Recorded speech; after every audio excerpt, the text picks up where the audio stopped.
Cordial saludo, profesor y compañeros. Mi nombre es Angélica María López, soy estudiante de Ciencias de la Información, Documentación, Bibliotecología y Archivística. Pertenezco al grupo 2 y a continuación voy a dar desarrollo al tema número 4 en la ruta final con el profesor Jairo Hernán Díaz Arias en la asignatura Fundamentos en CIPA. Se proyectará a continuación un video, una visita a la biblioteca departamental ubicada en la ciudad donde actualmente resido, en la ciudad de Santiago de Cali, departamento de Valle del Cauca. La guía fue realizada por el director de archivo fílmico, el señor Jairo Romero. La biblioteca departamental Jorge Garcés Borrero es una biblioteca patrimonial que está organizada de acuerdo al sistema de conocimiento DWIN, donde se reparte del 000 al 999. Los estantes, llamados islas, están marcados de tal manera que el usuario pueda orientarse hacia dónde debe realizar su búsqueda. Tiene 4 pisos. En el cuarto piso encontramos las colecciones de historia, geografía y literatura, y los rótulos son de color azul. En el tercer piso se encuentran todas las áreas del conocimiento, así como las publicaciones infantiles, que se encuentran con rótulo amarillo, y además se les agrega la letra J. Bueno, los estantes están organizados en forma de Z, cada sala tiene su bibliotecario, todos los materiales se prestan a domicilio y cuentan con un sistema llamado la llave del saber, así el usuario se puede llevar el libro a casa, no hay ningún costo. Pero también hay que destacar que hay materiales que no se prestan, como los libros de referencia, los libros de la sala del Valle del Cauca, los libros que llegan por depósito legal y la colección de sala patrimonial. Todo esto, ¿por qué? Porque hay una ley, la ley 460 del 95, que dice que el depósito legal debe ser custodiado de manera especial para que no se pierda y se cuide en el tiempo. Cuenta con varias salas. La sala de referencia, en ella se encuentran enciclopedias, tanto en temas generales como especializadas, anuarios, tesis, temarios y diccionarios. Se identifican con la letra R y el rótulo es de color verde. Está la sala del Valle del Cauca, allí se encuentran todas las materias, pero que los autores sean vallecaucanos. Y además se le adiciona al rótulo la letra CV, colección Valle del Cauca. Está también el archivo fotográfico fílmico, que no es un archivo de consulta en la biblioteca, sino que es un archivo de consulta en la web. En este archivo se gestionan y se procesa todo el material fotográfico que lleva y finalmente se sube a la web. Cuentan con una base de datos que es la CIAMUD 9, en ella se buscan los libros y nos identifica el autor, el título y en qué formato y la clasificación. Los fondos especiales también se ubican en el cuarto piso, son colecciones anteriores o que pertenecen a la colección fundacional. Colección fundacional es aquella con la que la biblioteca inició labores en 1953 y además están los libros que pertenecen a la colección de su fundador, Jorge Garcés Borrero. También encontramos libros anteriores a 1920, ediciones Príncipe y las que tienen características especiales. Cuentan con una sala patrimonial. Si recordamos, les mencioné que estos libros, estas colecciones tampoco se prestan. En esta sala se conservan todas las publicaciones en revistas y periódicos del Valle del Cauca, contiene prensa del siglo pasado, colecciones de periódicos que se han producido en el Valle del Cauca. Vale mencionar que la biblioteca departamental, como lo dije al inicio, es una biblioteca patrimonial y estas son las únicas a las que la ley les otorga la posibilidad de recopilar, conservar y difundir el depósito legal. Cuentan también con una sala infantil que tiene rótulo rojo y la letra es I. Bueno, cada sala tiene su bibliotecario. La sala de niños, ellos realizan diferentes actividades que tienen que ver con la lectura, como por ejemplo la hora del cuento. Está también la sala multimedia, en ella se puede ir a consultar internet, pero tiene un componente adicional y es que se dictan talleres que tienen que ver con todo lo de la web. En este momento existe el programa de abuelos blogueros y está direccionado a la población de la tercera edad que quiera aprender a manejar computador. Está también la sala de juegos para que los muchachos vayan a jugar, como por ejemplo el Wii, y también hay otros juegos interactivos. Está la sala Maker Lab, es un espacio experimental donde se enseña a los muchachos sobre robótica y electrónica. Les enseñan a hacer carros a control remoto, etc. En esta sala encontramos la estación de corte y láser, la estación de impresión 3D, la estación de robótica y electrónica. Y esta es una propuesta del gobierno que se va a ver en diferentes partes y que está apoyada por diferentes entidades. Está también la sala de videoteca y salsoteca para ir a ver películas o poder escuchar música. Cuentan con el punto digital. Además tienen un área de procesos técnicos que es la que se encarga de clasificar los libros. Adicional, enseñan a conducir a las personas en situación de invidencia, enseñan el lenguaje de señas, braille, hay computadores especiales con teclados más grandes, su textura es diferente y tienen un software especial que es para invidentes. Las pantallas no se prenden y el computador les habla. La biblioteca departamental cuenta con un hall de exposiciones de 3 niveles, además de que tiene auditorios y los pasillos de los auditorios se utilizan también para hacer exposiciones. El recorrido por la biblioteca departamental lo hice en compañía del director del archivo fílmico, el señor Jairo Romero. Ahora sí, voy a pasar a hablar un poco de los temas que se trataron en las audioconferencias del profesor Jairo. El primero fue la introducción y la bienvenida, donde el profesor resaltó la importancia del crecimiento personal y profesional, además de que como profesionales debemos identificar qué tipo de profesional es el que se necesita y para eso debemos autoevaluarnos de manera constante.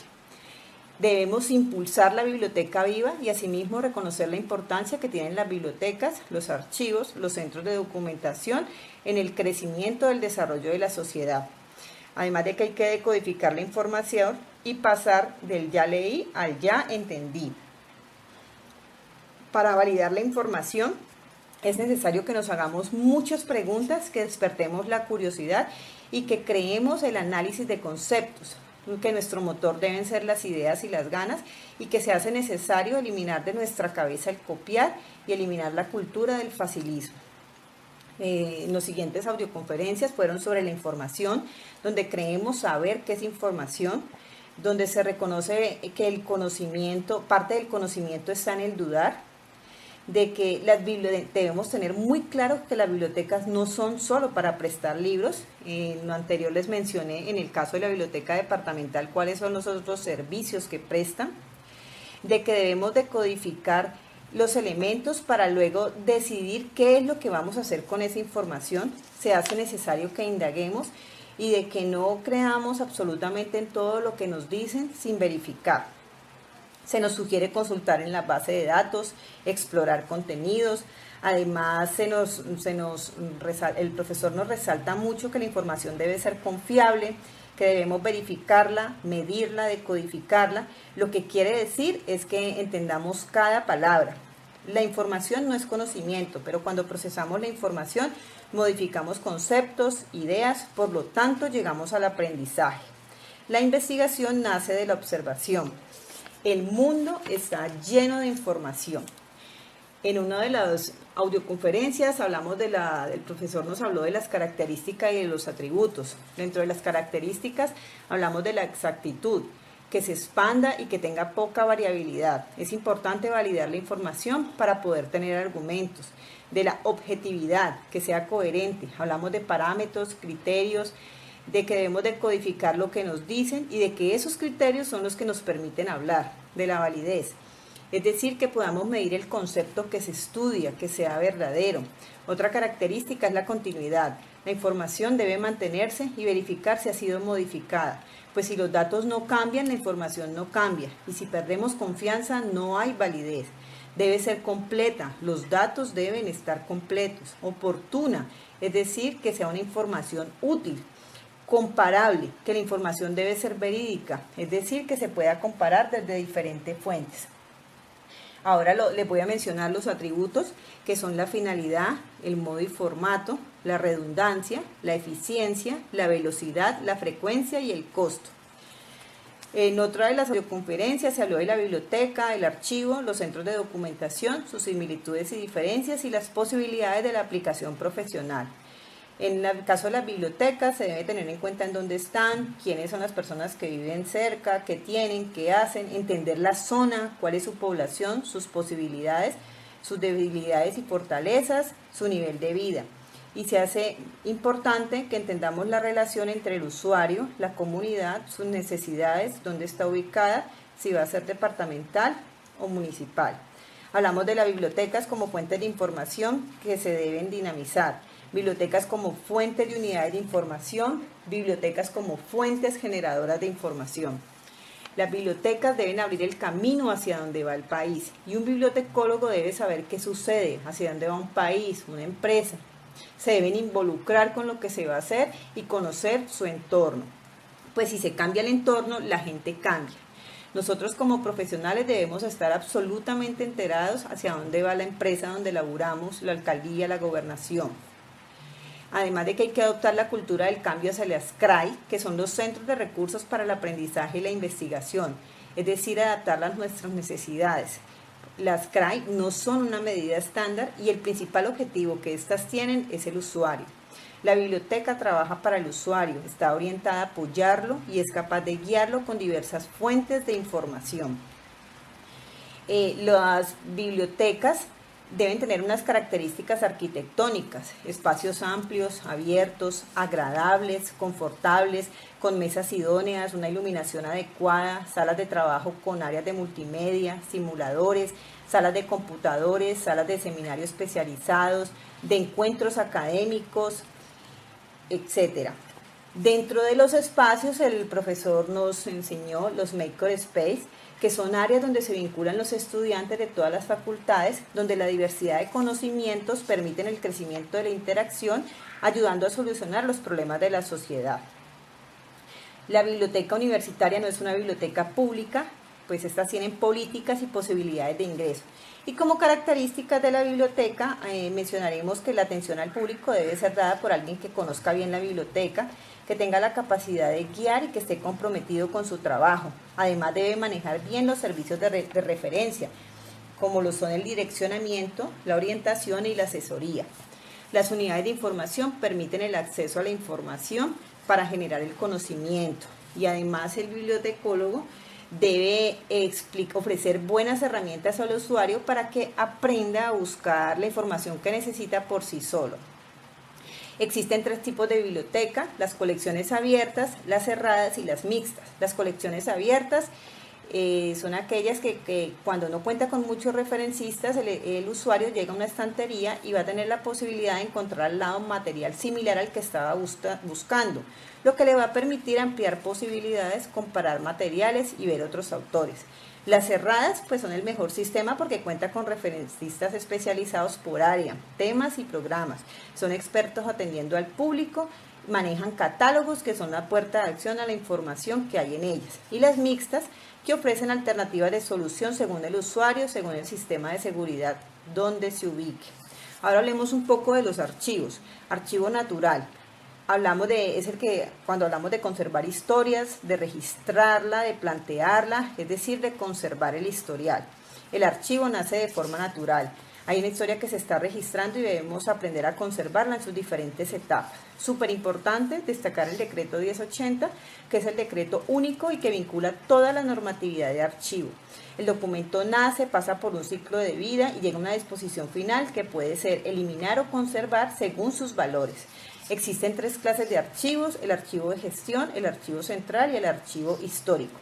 El archivo de gestión, ese es el archivo de las oficinas donde nace el documento y aquí hablamos, desde aquí nacen las series, las subseries, los tipos documentales.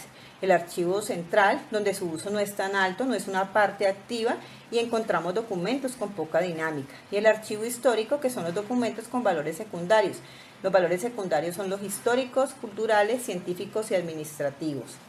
Cada área tiene sus funciones y así se puede evidenciar la organización de la empresa. Las funciones avalan quién debe hacer el documento. Cuando hablamos de archivo, estamos hablando de hacer análisis.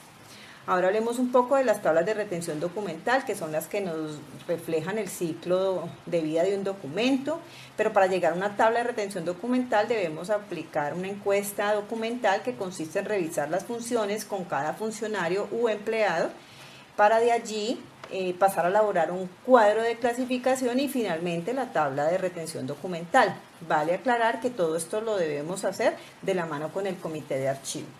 También en uno de los videos el profesor nos habló de las herramientas para profesionales, como el formato MARC, que es un elemento clave de comunicación entre los diferentes sistemas, Tesauros, que identifica contenidos, LAM digital, que asigna descriptores, MES, que aunque no tiene costo es específico para el área de medicina, Widway, que cuando no hay conceptos le asigna un número, me muestra una clasificación y tiene un costo, Classific, que es una herramienta de apoyo, NLM Classification, Curer, Koha Z3950, que ayuda a encontrar el material que existe en otras universidades, Toolkit RDA, que ayuda a aprender a hacer la descripción, Space, que es un repositorio institucional, OJS, es un software libre, están las redes sociales, también Gobi, que nos ayuda a determinar si compramos o no, está YouTube y Cero Papel, que se enfoca desde el punto de vista archivístico. Mencionamos también que hay 3 niveles bibliográficos, el nivel básico, el módulo paralelo y el tercer nivel que incluye todos los datos. La información es el núcleo de la profesión, que debe existir una relación con la tecnología, que se debe tener la capacidad de vincularse con otras áreas. Saber comunicarnos es muy importante y nuevamente se resalta la importancia de que las bibliotecas no están solo para prestar libros. Somos lo que determinamos que va a pasar, nuestro nivel de curiosidad debe ser muy amplio. Bueno, profesor y compañeros, eso era la información que tenía para compartir. Espero el video haya sido de su total interés. Personalmente la visita a la biblioteca departamental fue algo maravilloso y pues de mi parte están cordialmente invitados cuando vengan a la ciudad de Cali para que se den una pasadita por la biblioteca departamental. Por su atención muchas gracias, les deseo una feliz noche o un bonito día. Que estén muy bien, muchas gracias profesor Jairo por sus audios conferencias y espero no haber generado incomodidades o molestias con mis comentarios. Siempre fueron con el ánimo de mejorar. Muchísimas gracias, hasta luego. Cordial saludo profesor y compañeros, mi nombre es Angélica María López, soy estudiante de Ciencias de la Información, Documentación, Bibliotecología y Archivística, pertenezco al grupo 2. Y a continuación voy a dar desarrollo al tema número 4 en la ruta final con el profesor Jairo Hernán Díaz Arias en la asignatura Fundamentos en CIPA.